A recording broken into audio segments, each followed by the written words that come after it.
Hello, everyone. Welcome to The Next Level. I'm JVL, here with my best friend, Sarah Longwell, and sitting in for my other best friend, Tim Miller, is my actual very old friend, Sonny Bunch. Everybody here from the Bulwark. Before we get started, hit the thumbs up, hit subscribe, leave us the 5 stars on your podcast app, and then go to thebulwark.com and sign up for all of our stuff. Charlie Sykes writes an excellent morning newsletter every single day, and it's great and it's free.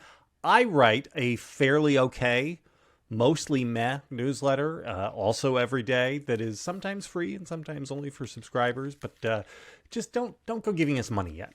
Just go get the free stuff. Have the we're like the nice van that pulls up into your neighborhood with the weird clown saying, "Here, have some candy, kids." Jeez, there's an inviting. That's great. What a comparison. Come get in our crazy kidnapping van, folks. Everything's fine. Guys, we begin with Fox having the surprise settlement announced in its Dominion suit yesterday for, I'm going to mess this up, $787.5 million, which seems like a fair amount, until you find out that the Fox Corporation has $4 billion of cash on hand. And of course, they must have libel insurance. And their libel insurance probably will cover some very large portion of this money as well. I would like to know, just before I start pushing and prodding and making you all come to the dark side with me, what do you think of this, Sarah? I mean, I was a little disappointed that they settled because I thought that trial was going to be good for Sunlight. One of the things you and I didn't, you like dropped something in maybe it was The Next Level where you said, they do know, the viewers of Fox know about it and they just don't care. And I said afterwards, I was like, I meant to push back on that because I had just done a focus group a couple weeks ago where we specifically asked a group of 2-time Trump voters. It had never come up once. And I was like, ask them about Dominion. And so the moderator asked us about Dominion and they all just stared at us like the blank stares you get when you ask about something that is a big national news story, but that Republican voters have never heard about because they watch Fox News and Fox News was not talking about it. They were, however, they understood that the Tucker had gotten his hands on some good January 6th footage that made, that showed the whole thing was a scam. So like what I wanted from the trial is the same thing that we got with the January 6th committee, which is when it's a big enough news story that Republicans feel the need to push back and they go on Fox News to push back, which allows the story to penetrate the psyches of the viewers, right? And like we needed that and we aren't going to get that. And so as a result, I think it's a big just disappointment for like them actually finding out that they were being lied to and sort of pushing back on the idea that the election was stolen in general. I would like to push back on your pushback. Yes, please. I do not go to concerts anymore. I like Taylor Swift fine, but I do not seek out her music. I am very much aware that Taylor Swift had a real big problem with Ticketmaster over her latest tour and the initial sales. It was like a big deal. And I don't know all the ins and outs of it, but I'm aware that this happened. I hate the Royals. And yet I am aware that Harry and Meghan have made some sort of split and that they now live in California and have a TV show.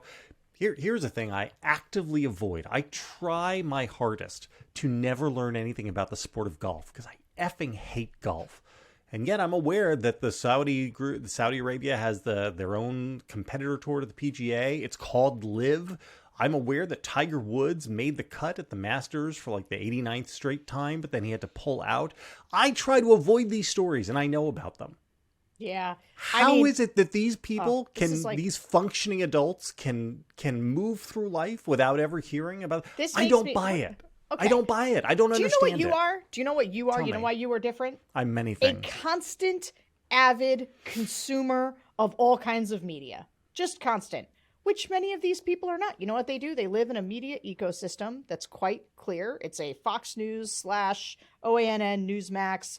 They're friends on Facebook. If nobody, and who all also just listen to those right-wing media outlets, it is very easy for them to just, and you know what? It's possible that when we said Dominion and stuff that like that just like didn't quite resonate. But if you really, really pushed on them, we didn't, it was like, has anybody heard of this? Because we were going to talk about it and then nobody had, so we just moved on. That maybe somebody might have been like, oh, maybe I heard something about that, but then they don't believe it anyway, right? Like part of it is that they don't want to hear.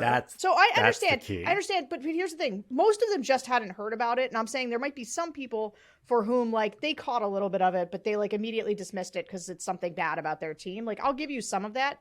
Like I'm telling you too, if you watch Fox News, they never talked about this. Neither did anybody else on the right in the right-wing media ecosystem, because Fox News is the big show that they're all auditioning for. And so I think it was important. Like Fox News made an apology, right? Or not an apology. Sorry. They made an admission. Sorry, they made an admission. Yes, they did. No, they said. Let me read it to you. Oh, I know what you're going to say. Let me read it to you. Go ahead. I'm going to read the entirety of Fox's statement. We are pleased. They're just giddy happy, so pleased to have reached a settlement of our dispute. Just a dispute, like two neighbors with a fence, with Dominion voting systems. Russia. You're not reading the statement. You're interjecting. We acknowledge the court's here, Sonny. rulings, We acknowledge finding certain claims about Dominion to be false.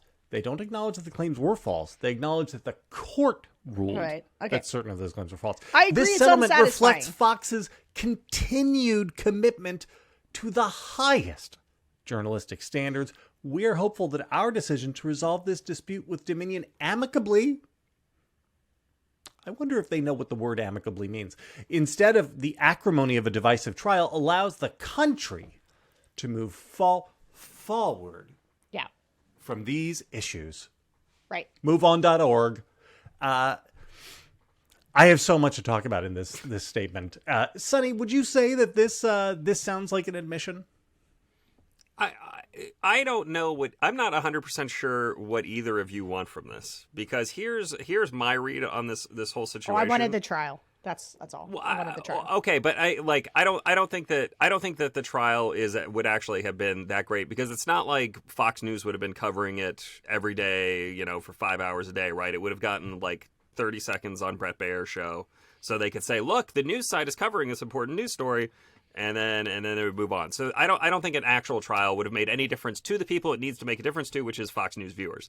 But JBL is kind of dismissive of the penalties here and the outcomes. I think this is almost the best case scenario, because here's what happened. Fox News, even if the statement was mealy-mouthed, had to admit that the court has found them to be liars. They had to pay a ton of money. Like, I know we want to say, oh, it's just a portion of revenue over a quarter, blah, blah. It's a ton of money. $787 million is objectively an extremely large amount of money. You know what that is? That is how much money an enormously successful blockbuster grosses. Losing all of that is a problem. That's a lot of money, and losing it is a problem. But the most important thing here is we got to see all the stuff anyway. We got the documents, we got the emails, we got the text messages. It's in there. It's out in the universe in perpetuity. We are able to point to the people at Fox anytime we want and be like, you're liars, and you're lying to people, and you're lying to people, and you're doing it all the time, and you're probably still doing it.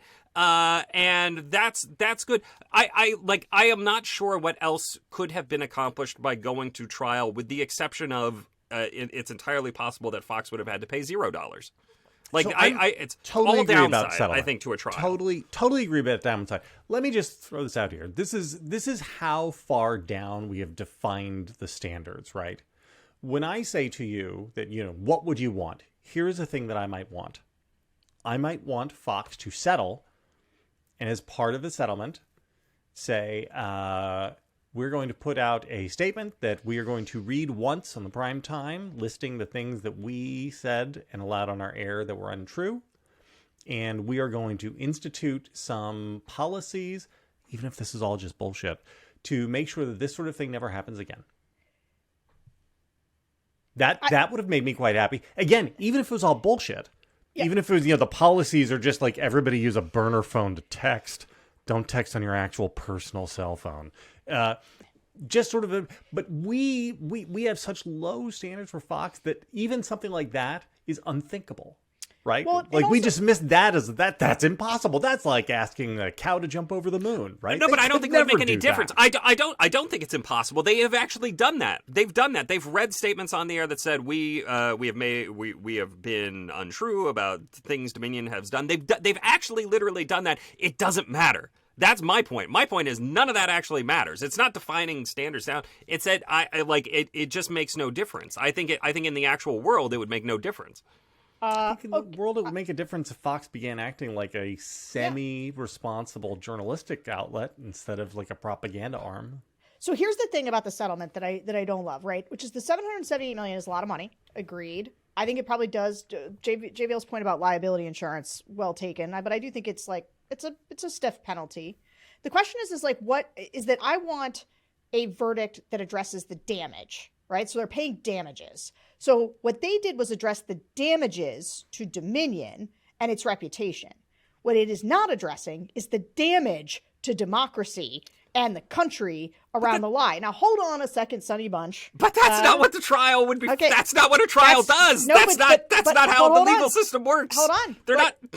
So when you say what do you want, I agree with JVL that I would like for them to have to do much more. And here's the thing. So to JVL's point about it matters what happens going forward. Okay, so right now, the front runner in the Republican nomination repeatedly makes those same false claims, the ones that they just had to do a payout for, right?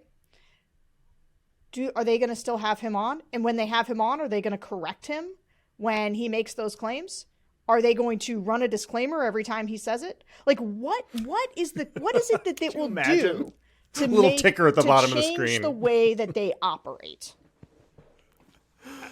I mean, that's a great question. It would be very funny if they adopted the CNN style live fact check that all of the Republicans, hated and made fun of CNN and MSNBC for years. But like, as just pure defense against getting sued into oblivion again, like it would be funny to do. I don't know. I mean, look, I don't know. I don't know what the answer to that question is. I just don't know that there is a way that there is a result from this trial that would have been satisfactory in that regard. Here's a question for you guys. From Fox's perspective, purely as a business, right? So take all of right and wrong and morality out of it. For the purposes of their business, which of the following two outcomes would have been preferable? A, they are on the hook for $770 million, but they don't have to admit publicly any wrongdoing, especially on air to their viewers. Or they could have had to pay out $50 million, but they would have had to have each of their hosts do like a 4-minute segment on, here are the 30 things that we did that were wrong, we're sorry. Which would have been more, which of those is preferable purely to their interests qua business? 100% paying out the big fine. We know that because they just did it. They took that instead of, do you know what I wanted, Sonny? I wanted Tucker Carlson on the stand. I wanted Tucker Carlson on the stand reading his text messages. I wanted a prosecutor to be like, read your text messages and then let me show you the clip of Pillow Guy or Sidney Powell on your show making these claims and you going nodding along, or your own statement saying something's really up with Dominion while you have said right here in these text messages that this stuff is BS. That's what I wanted. Yeah, I would have taken that. I mean that would be fine and fun as well. I don't know that it would actually. I don't think it actually adds as much to all of this as you guys think. I guess so. We'll never know. To answer your question though, JBL. I mean, I think. So is your question which costs them more money in the long run? 787 upfront versus 50 million and potential lost audience. Is that the? I don't think they would lose any audience. I think they would lose literally zero audience, and it would not actually make any difference in the world. So I think 787 probably costs them more money in the long run. And Maybe to that's JVL, true. just to back up Sonny for 1 second, though, let's think about Tucker Carlson. His texts are out there in which he says, "What did he say? I hate that fucking guy." I don't like to swear on these Hate podcasts, him passionately. Yeah. Hate him passionately. I There didn't is even no have to upside swear. to him. I didn't even have to swear because he didn't say that. Sorry, with apologies. I hope your kids weren't in the car. Maybe they'll bleep me. Here's the thing. Donald Trump still went and sat down with Tucker. Still just did a big interview with him like a week ago. So even though we know it, did it change anything? I mean, maybe Sonny's right. Without these types of sort of moments where people are held accountable in ways that are more specific, right? Like the part of it too is like the damage, like who did the damage, right? So Hannity, Laura, Michelle Bartiromo, or Maria Bartiromo, like these, like Judge Boxawine, like do they pay a penalty for this? No, they get to skate under the big umbrella of the 787 million, right? What has happened to Lou Dobbs? Has he been removed from the air? He was removed from the air. That's true. He was gone from Fox Business. Although, I mean, had you watched Lou Dobbs lately? That guy was off his freaking rocker. I mean, it's kind of hard to tell, but yes, I mean, it was.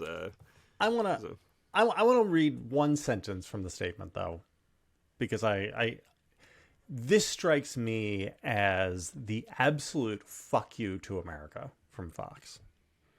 This settlement reflects Fox's continued commitment to the highest journalistic standards. The two words I want you to focus there are continued and highest, right? These words are absolutely gratuitous in the context of this sentence. It could have simply read, this settlement reflects Fox's commitment to journalistic standards. Right, that gets across the exact same thing. By saying continued, what they're doing is they're saying, oh yeah, even back then we had the highest. Like this is just all the same, it's all in continuum. Nothing's changed. By saying it's the highest, not just journalistic standards, but the very tippy top. This is their version of like doing the John Cena "You Can't See Me." Right. And I look at that and I think even here, this is Fox behaving like a propaganda outlet and not a journal. Because again, the lawyerly version of this statement doesn't have those two words in it. The lawyerly, like, the fewest possible words, say as little as possible. Don't give anybody anything to nag on. This is the like version of that statement. Well, and it's amazing. I'm glad that you bring up journalistic ethics here, because I will say that the reason I am not surprised that there was a settlement was because, look, JBL, you're a journalist. You've been a journalist for a long time. You've sat through any number of presentations from law firms that your organization has brought in to explain to you what libel and slander and defamation are and how you avoid those things as a journalist, right? You've been through one or two of those. Should we be doing that at Bulwark? Should I have lawyers coming in to do that? You should, because they're actually really fun. This is me being a real sicko here, but I love these things. I think they're incredibly fun because it lets you run through a lot of different hypotheticals and figure out exactly how far you can push things. But like, again, I've sat through conservatively, I've sat through 5 of those hours-long sessions with lawyers where they explain to you, this is how you, this is what actual malice is. This is how you don't, commit libel. This is how you don't commit slander. This is what like per se defamation is versus. This is what a public figure is. This is what a public figure is. We're going to walk you through the test to establish whether somebody you're talking about is a public figure or not, right? And yeah, right, exactly. And the one of the things that they tell you a lot is that if you're looking at a public figure, you have to not only meet a very high bar to defame them or libel them, but you also have to prove actual damages, which is not easy. You can't just be like, oh, well, they said bad things about me, so I get money. You have to actually prove that they cost. So it's like it's incredibly hard to get sued for this amount of money. We've sat through a ton of these things, you and me, JVL. And the one thing that I thought the entire time as I was watching this trial play out was they're going to have to settle this, because I've never seen anyone violate as many of the things that I saw in these presentations in one place at one time as Fox News has done here. It's like they went down a checklist and did every single thing wrong. It's wild. Yeah. And put it in writing too, right? This is there is a Tony Soprano lesson to it, which is make the phone call, pick up your phone and dial Suzanne Scott to say that. Yeah. Don't text her with it. Or get a burner phone, right? All Laura, Tucker, and Sean, you guys each have special burner phones that you only use to text each other that don't have your, you buy them at Dwayne Reed. Don't have it in your name with a contract. So, anyway, all right. Journalistic standards, not Fox's strong suit in this situation. It's amazing. All right. In other news, Ron DeSantis escalated his war with Disney, suggested that he might build a prison or alternative theme park next door to Disney World in Florida. Said that he is considering sending extra ride inspectors to Disney to really lock down, which I think is funny because Disney World is like the only amusement park I've ever known that I don't think I've ever heard of anybody dying there. It's not like growing up in Jersey, people die in our amusement parks all the time. Great adventure, action park, like it's, you take your life in your hands. Disney World was adventure without the risk, as Douglas Copeland famously put it, I think. This on top of the DeSantis begin to push back with his own super PAC ad saying, what happened to Donald Trump?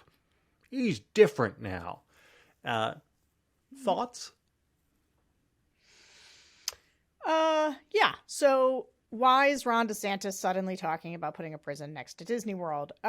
Maybe because he doesn't like the conversation that the media has been having the last here bit about his slide in the polls and Trump's pudding ad. And look, he's had a bad couple of weeks. And first rule of PR is that if you don't like the narrative, change the conversation. And so he wanted to, and look, he'd rather fight with Disney than with Trump. And so he went back to the well and said, yeah, look, here are all the ways I'm the big bad governor and I can make your life miserable, Disney. Also, because he'd also had a news cycle in which everybody's like, oh, we got owned by Disney. He's not able to do this. So he's looking for a reason to have people talk about something. Like he clearly couldn't round up migrants fast enough to get them on the plane. But like if he could have, or if he could have gotten indicted himself for something, he would have done that. Like he just needed something to get people talking about something else. And I think that's what that was all about. That's it. I mean, I there's part of me that thinks that I have very conflicting thoughts on this sequence of events for a couple reasons. On the one hand, you have Donald Trump weirdly ceding the "but he fights" ground to Ron DeSantis. Trump puts out a statement. He says, what is Ron talking about putting a prison next to Disney? He should be focused on the squatters. I don't know what the squatters are, but but he's like, why is he talking about putting a prison next to Disney? That's insane. And then you have Don Jr. Talking about how Republicans shouldn't boycott the great American company Bud Light. That they donate to Republicans and they love America, so don't boycott Bud Light. So you have this weird little pullback there by the Trump people. And then DeSantis, I really think DeSantis is making a strategic error, not necessarily by going to war with Disney, because that hits a lot of the culture war pleasure centers with the base right now, even if it doesn't make any sense to the general public. But like this specific way he is doing it, like, you never have to give Donald Trump credit. They're like ISIS, right? But I like saying I'm going to put a prison next to Disney World is an insane thing to say. I mean, it just sounds insane. It's like if I'm like a parent who, doesn't like Disney, maybe even anyway, but kind of wants to be with Ron DeSantis. I'm like, wait, you want to put a bunch of like rapists next to the children's theme park? I don't understand the thinking here. So I feel like I'm very confused by this current moment. I don't think I look at it and none of it really makes any sense to me. Can I have to say more? Yeah, no, please go ahead. No, sorry. You should say your thing and then I'll say more. No, I was just going to say that I think Trump once again here has figured out where the populist position is for this, right? Because DeSantis finds himself in a very conservative position, but kind of like in a weirdo conservative position where this was, what Trump did in 2016. He was like, you guys have all these stupid litmus tests over there, and I'm just going to come in and put myself in the dead center of the party, and I'm not going to, I'm not going to do your gay marriage thing. I'm not going to do your crazy social con thing, and I'll get those people anyway because they know that I'm on their side.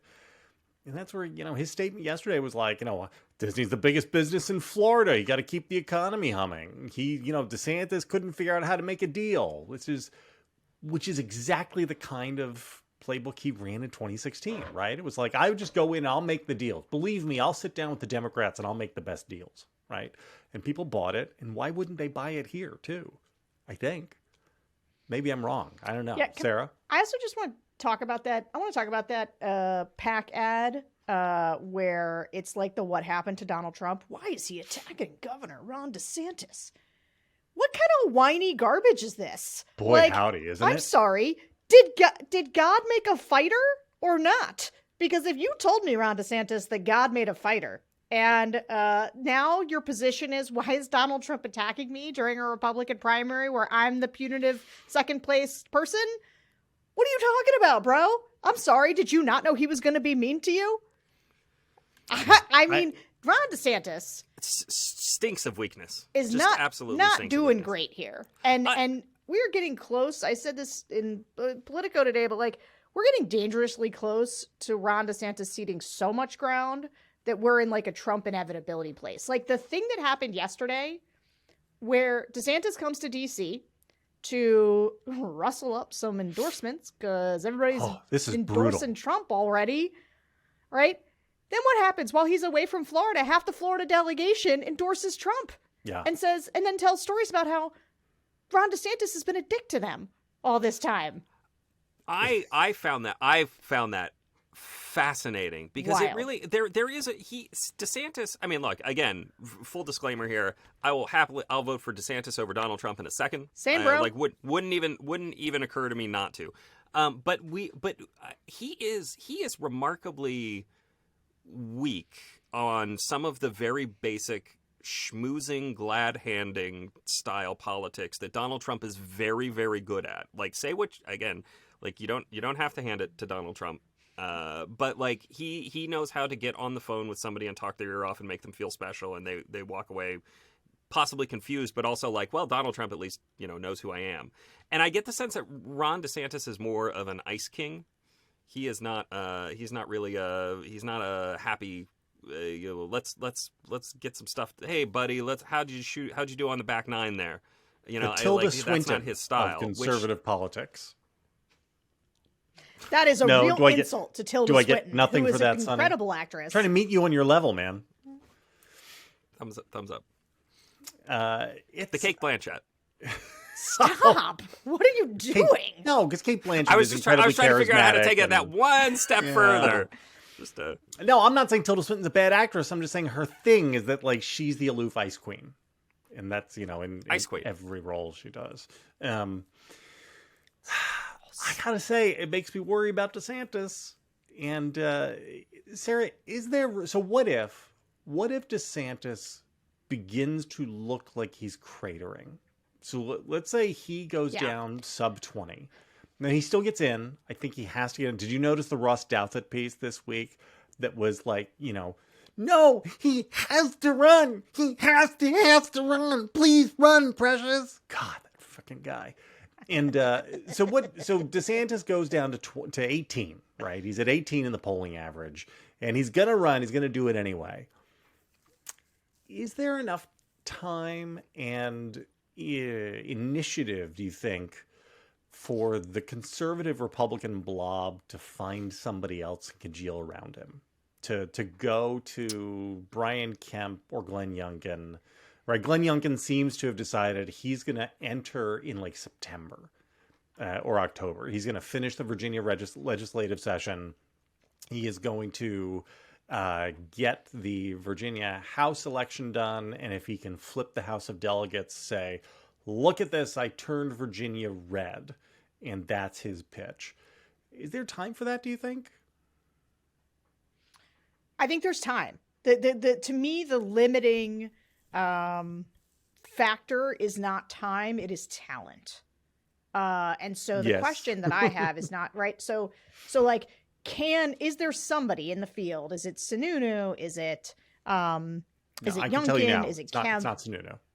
Sorry. Right. But I'm just saying is there somebody who enters, who everybody, when they're doing second looks, right? Because this is the thing.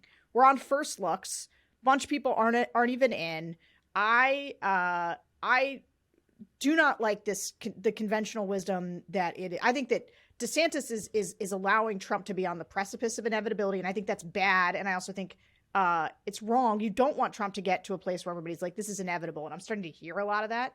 I don't think he's inevitable. My personal position is that there will be a bunch of flips and flops between now and then. And that it won't just be a full straight path.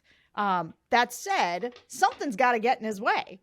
And if it's not going to be Ron DeSantis, it has to be one of these other people. And the question is, like, does anybody have the talent? I do think there's a way actually to come in late and get on second looks, like, catch fire. Because I actually think sitting too long with people in a Republican primary where they just, this is why Vivek Ramaswamy is, like, weirdly the name that I hear now coming up, though. Well, what about him? What about good old Vivek? So, yeah. Anyway, so I just, my point is that, like, I think there's plenty of time. I'm not sure I see the person who has the talent. Like, I watched Tim Scott. Tim Scott announced his exploratory committee and then proceeded to just suck. Every time somebody asked him, what's your position? What do you think about abortion?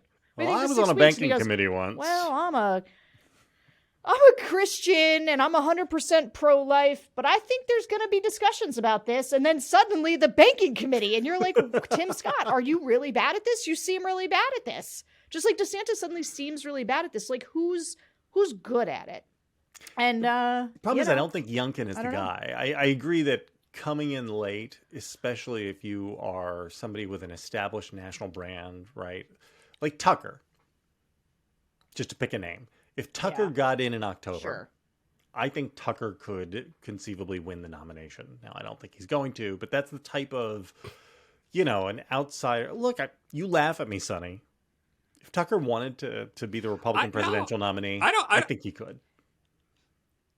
I'm not laughing at you. I'm laughing at the universe. Because I don't think that's wrong. I could actually envision a scenario in which Tucker Carlson is like, you know what, I'm gonna do this. I love Donald Trump. He's been great for America, but he's weak against the Democrats, and we need a fighter right now. I don't know. I could see it. Yeah, with his dip cup, his spit cup, just going from town hall to town hall. I could see it. Sarah, what about the money though? Like, there's a lot of there was an interesting piece in interesting aside in Tara Palmieri's piece about how a conservative donor, big billionaire, came to DeSantis and was like really upset over the 6-week abortion ban. The DeSantis campaign's response was, America is littered with conservative billionaires. We'll find 3 others. Who cares? We don't need them. I don't know if this is true or not. Maybe you will have a better sense of it than I do. But can the money pivot that quickly? I mean, I don't know how, like, wealthy donor or conservative types think. There's a lot of herd mentality among donors. And so, like, now he's probably right that there's, like, always a couple, like Tim Scott, there's one guy who's basically going to Larry Ellison, Tim right? Scott. Yeah. Right. And so, like, that guy, when you have billions of dollars, you're like, here, that friend, guy loves there's America's $200 Cup million and Tim Scott. Yeah. Run hard, friend. And so, like, okay, that's a lot of money. Although 200 mil, they're probably not enough to really, really do it. The thing about the money, so, like, they will stampede. Like, and I think right now they're in this place, right, where they're pivoting. They're looking for another horse, because they're thinking, okay, maybe DeSantis doesn't have it. Where are they going to go? Youngkin, like, you're like, I really think, right? Unless Kemp makes it clear that he's willing to run. No, am I wrong? I mean, I think the problem is like I've they long can always said pivot Kemp's back. the obvious guy, Like, right? Yeah. Is he? I don't know about this. kind of agree with you in this on paper. On paper, but he can't be though because he was crosswise with Trump. This is That's the big problem with and him. he's not the most charismatic guy. Well, I mean, that's the real problem here. Is that he's a very good state level politician that I do not know necessarily translates to the rest of the country. I mean, maybe I'm wrong, but this is also kind of the DeSantis problem. is that I think DeSantis is objectively a good politician. He has won a lot of races. He is the second polling person in the Republican primary. I would not. I don't dispute that he has some skills, but he is also lacking a very important thing, a like nameless quality that makes you appealing to people. And I'm not sure that Kemp really has that either on a national level. I don't know. Yeah. I mean, I just think there's going to be several donor pivots. No, I just think there's going to be several donor pivots as they flail around here, and they're going to want to have somebody to fight Trump, but they need the problem is that they have to be good enough that they think they really could beat him for people to get super crosswise with Trump. Like, what is the reason when I talk about Trump inevitability, what I mean is that enough people start to think, oh my God, it's going to be him, that they lay down and stop fighting, right? If they do that early and they say, yeah, like if they decide basically like, guys, it's going to be him and I can't risk him coming after me. Like literally this guy is making retribution a centerpiece of how he's running. Menace has always been an element of this. Nobody wants to be in this guy's crosshairs, but most importantly, the crosshairs of his fanatical cult-like following that will attack people on his behalf. And so if Trump starts to take on an air of, boy, there really isn't somebody who can beat him, everybody just gives up because they don't want to be one of the people fighting the fight. They need a winner. And if it that's why they're panicking about DeSantis.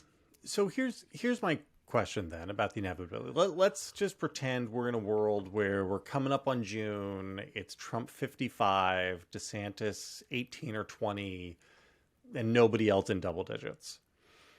At some point, do you get a dynamic where people look at it and say, yeah, he's probably inevitable, but don't worry, he's going to lose the general? Because I think a lot of those people or DeSantis just assume that Trump will lose the general, not something I assume. And don't worry, this is the last time we'll ever have to deal with him. Let's just give this one a pass, right? He'll have his thing, and then once he loses, we'll never have to deal with Donald Trump again. Do you think, or do you think JBL's most terrifying every single election, no matter what? JBL's most terrifying and accurate prediction is that Donald Trump will be with us forever. If he loses in 2024, he's definitely running again in 2028. If he loses in the general or the primary, he's running again in 2028. Like there's no getting rid of him. Like he doesn't have anything else to do. So what else is he gonna do? But besides menace us forever. So I don't know. What do you think, Sarah? I mean, could they just look at it and decide, yeah, he's probably inevitable. Yeah. There's nobody else I'm worth wasting my money on, and don't worry, he's going to lose. We'll just take this cycle off, and we'll be back to really win those midterms against a reelected Biden who's too old and senile. So I think for some people, so here's the deal. Like the problem is that people are very they're used to the cadence of being a big player in Republican politics, I guess right? That's right? And so like there's a period of time, right, where they just are like, this is the time we write big checks and we see all our friends and we go to donor retreats out on some crazy island somewhere where everybody wears masks and there are probably like ritual killings. I don't know what they do, what billionaires do, but Sonny's face is funny. Look, but the donors, like they have, so like they'll play some of this out, but I think the period in which they realize or decide, that let's just let this happen, is like longer from now. I think they'll try a couple horses out first to see if anybody gets traction. And my guess is that, and actually write this down because this is how I think it's going to go. I think that they will, like, it'll be a little bit like 2012? Like everybody will get a chance, right? Like they'll go to Tim Scott, and then there'll be a little Scott movement. Oh, like the Herman Cain bump. A lot of donor interest in Tim Scott. Yeah, like the Herman Cain, and then what's her name from Minnesota, and like Michelle everybody Bachmann, had like their moment. Everybody had a moment. Michelle Newt Bachmann, Gingrich. thank you. That's right. And so there'll be like a period of time and like, oh, a lot of process, like there's a lot of time to fill for reporters and process stories. I'm hearing Tara Palmieri says that everybody's looking at Tim Scott now and he's raised $121 million and suddenly there's the Scott boomlet. And then Scott comes out and talks and says about how he's a Christian and doesn't have a position on abortion and looks really Talks sucky. about how And he's then everyone's saving like, you know himself. what? What's Glenn Youngkin doing? When's that Virginia legislature out of session? You know, and then there's a Youngkin boomlet. not till the and fall. literally what How about happens Mike is, this Pence? is the part I want you to write down. No, this is what I want you to write down is that after they've exhausted their options, they'll come back to DeSantis because DeSantis will manage to stay, I think, probably in double digits. And so after they've ridden everyone else for a minute, they'll come back and be like, I don't know. Yeah, I hate this guy, but like he's the only one still in double digits. Let's try. Or that's when they tap out. Yeah, that sounds all right. Sarah, did you want to talk about your piece? Somebody I only made want to you say angry one on thing. the internet. I just want to say, so I wrote the great piece piece. that I said I was going to write. Yeah, the before Trump, after Trump piece. Thank you. And my wife was like, you boy, did that piece Sarah did was fantastic. I was like, I know, Sarah's great. You love her so much. She's so smart. So somebody in the comments literally was like, is that Buggy Whip line yours or JVL's on the edit? And I was like, ugh, how did they know? It was like the best line in the piece. And of course it was JVL's edition. So anyway, so Michael Brendan Doherty over at the National Review wrote a response in which he agrees with my premise that we're not going back, but says that my central thesis of the piece is that this is all the fault of the deplorables. And at the end of the day, I am just taking what is the institutional bulwark position that the people are the problem. And I would just like to say, That's my position. That's not your position. that's your position. Your position is the like, triangle of doom. Is that That's your position. Yeah, and that the people are the most blameless Yes. in that triangle. I defend the people all Michael, the time. we have a I never podcast call for you them- to in listen fact, to. I know. Yeah. I was very annoyed. I get very annoyed when people tell me my thesis is the exact opposite of my thesis. And in fact, my thesis is what I get yelled at for all the time because people don't like it that I defend the voters. But just like with the Fox News thing, they're being lied to. They're being lied to. And then, Tom Nichols or you would argue, well, they don't have to sit in that chair and watch Fox News the whole time. They choose to do that. They choose to let their brains be poisoned. Okay, fine. I don't blame the voters with nearly the same level of antipathy that I hold for the leadership and the infotainment right-wing media. So you would say that you're actually a populist. You're with the people. You're anti-elite. No, false. Although I'm not a populist. What I am is I am a believer that people are good and that they maintain inside themselves good and bad. Wow. And that when you feed all the bad stuff is when you get bad outcomes. And I think that there's a bunch of people in our leadership, in the right Republican leadership and in the media who are feeding them bad things because it benefits them, the elite, the new elite, who pretend to be populist and who actually hate those people. I don't hold the people in the contempt. Tucker Carlson holds people in contempt, and that's why they lie to them. Don't get me started. Truth. All right. So, of course, both sides. For the record, it's JVL that hates the people. We just And want to, Sonny. And I don't even hate the emphasize that people as point. much as Sonny does. Sonny hates the people way more than I do. Fair? I only hate the people on certain topics. How about movies? What movies they watch and TV How shows about they watch. how about how they behave in movie theaters? Things that matter. Right, things that matter. The movie theater etiquette. So, Dianne Feinstein has gotten lost in the Aztec tomb. It's an Arrested Development joke for my friends out there. Do we have thoughts about Dianne Feinstein? Because it seems to me that she should resign her Senate seat and probably should have resigned it a long time ago. No? Is it too much? I have Is this broad thoughts ageist? about all the geriatric people holding seats that would be occupied. Like, nobody likes it when I say this, but Ruth Bader Ginsburg, she should have stepped down. This is why we have the Supreme Court that we do. It is because a bunch of people, Chuck Grassley, what is Chuck Grassley running for another 6-year term? That guy is 9,000 years old. Everybody knows how I feel about Joe Biden's age. Like, just in general, is it gerontocracy? Is that Gerontocracy, gerontocracy yes. is the right word?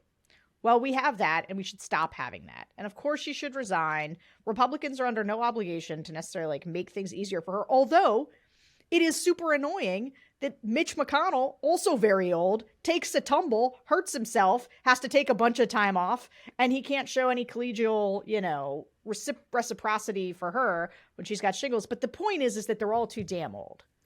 It is nice, though, isn't it, that the big push Send to get JVL her to your resign... hate mail. It is nice that the big push to get her to resign comes from Democrats, right? I mean, Democrats are trying to fix the problem in-house. You can't make a senator... her for a long time. Well, but this isn't just the left. Like, these are people who are, like, in party leadership who need to have, like...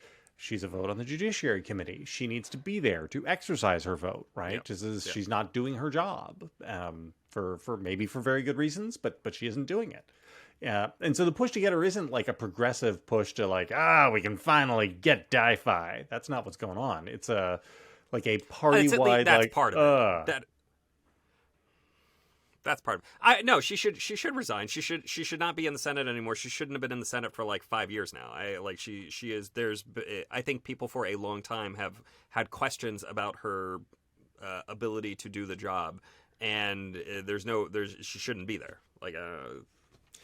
And you know what? Reporting. I'm sorry. You know who would make a great Republican, or do you know who would make a great Democratic senator from California?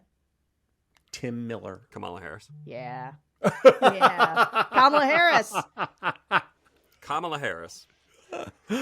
Oh, that's funny and true. Be great, right? Gavin Newsom could appoint her. Well, I don't know how it works in California. I don't know if the governor appoints or there's a special election.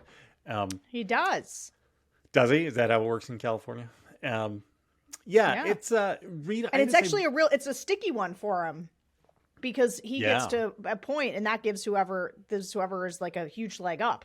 And right now, Shifty Shift and Katie what's Porter, her name? Right? Katie Porter. Katie Porter. Right.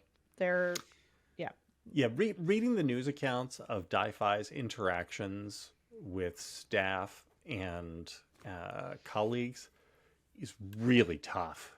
I mean, to anybody who has ever had an aging parent or grandparent, you read it and it sounds, I don't want to say elder abuse to keep rolling her out there, but like she shouldn't be doing this, right? She sounds like her decline is so significant that she should be at home and surrounded by friends and family, not in the United States Senate. Well, how old is she? 89, I think. I believe she's 89. Oh my goodness. Who was the Republican in his 90s who they Thurmond. were doing the same thing to? Was that Thad Cochran? Strom. Well, there was also Strom. Yeah. 89. I'm right. Look at that. Sebastian chiming in. All right. Good show. Long show. Unless there was anything else you guys wanted to hit. Going, gone. Awesome. No, Everybody. Sonny wanted to talk about Netflix DVDs, and I want to know what that is. No. Well, I just said I just threw that out there is if we had time. I don't think we have time, but the very short version, Netflix has still mails DVDs to people. Like Netflix originally was a DVD by mail company, right? They would send you a DVD and then you would send it back and then they would send you another one. And every 4 days you would get to watch a movie. Well, now it's an instant streaming company and you can watch 7 million things all at once. Tell me more about that. I had no idea. But they are stopping the DVD shipping in September, which is kind of interesting, end of an era sort of thing. I don't know, but we don't have time to talk about that. This is like when somebody tells you that someone is alive or that someone just died, and you assume that person had died like decades ago. Like, what do you mean they're still mailing people DVDs? What are they playing a DVD on? Yeah. I mean, I technically know that it's a DVD player, but who's got one? It's a wild world out there. I mean, look, it's actually a bad thing for a lot of reasons, all of which have to do with rights and digital versus first sale doctrine and stuff. But like, it's not of any interest to anyone listening still at this point in the show. So I'll talk about it on some other podcast sometime, I'm sure. Sounds good. Everybody, give us a thumbs up, subscribe to the show, do us the 5 stars, then come over to thebulwark.com and get my newsletter, get Charlie's newsletter, read all the great pieces that Sarah Longwell writes once a quarter, and also Get Sonny Bunch's fantastic newsletter and actually one of my favorite podcasts that we do, The Bulwark Goes to Hollywood, which is about movies and the business of entertainment. And it is absolutely sensational. And it's sort of outside the donut of what The Bulwark does, but we try to do some politics and some culture. And Sonny's stuff is fan-effing-tastic. All right, guys. See you next week.